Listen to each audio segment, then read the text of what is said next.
Hi, I'm Eric from RockyMountainATVMC.com, and today I'm going to show you how to replace the brake pads front and rear on a motorcycle. We'll need a service manual and some common hand tools. And Rocky Mountain sells a wide variety of brake pads in various compounds. The two most popular compounds are the carbon and sintered metal. Carbon pads generally create less heat and are better for dry riding conditions.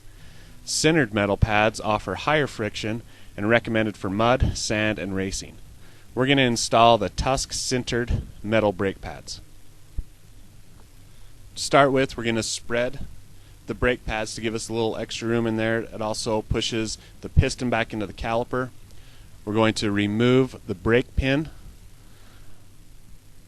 On some models, such as KTM's, that's held in with clips instead of the pins. So you just go ahead and pull those clips out.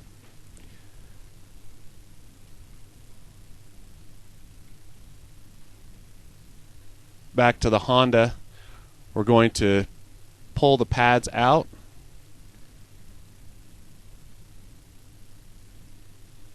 Sometimes you have to wiggle them around or move the wheel sometimes to get them out.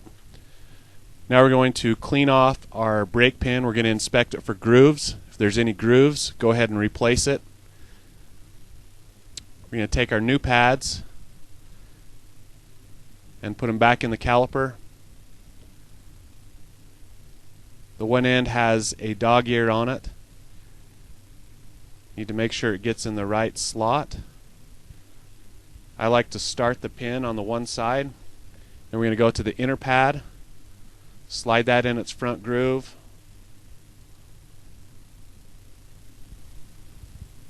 Sometimes you have to wiggle it around, maneuver it. Now slide the pin the rest of the way through. Make sure there's no binding and tighten that up. Generally it's about 13 foot-pounds, but refer to your service manual for the correct specifications for your machine. Now an important part is to pump the brake back up to push that piston back out.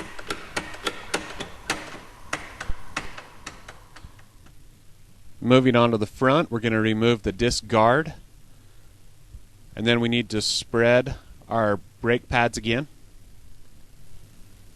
You can see that we're carefully pushing the pistons back into the caliper.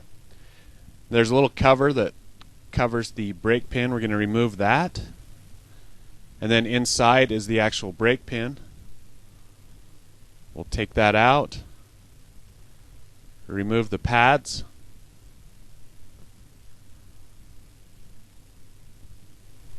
Once again, sometimes you have to move things around a little bit to get the pads to fall out. We're now going to install the new pads.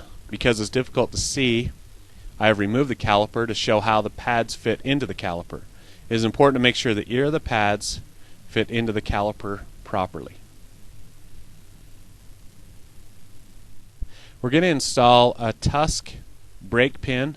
It actually has an 8mm head on it, so it does away with the cap and the Allen brake pin.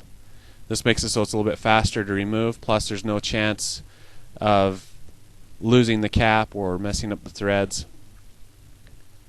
Now we've got that in, we pump the brakes back up to push the piston back out against the pads, and you're done.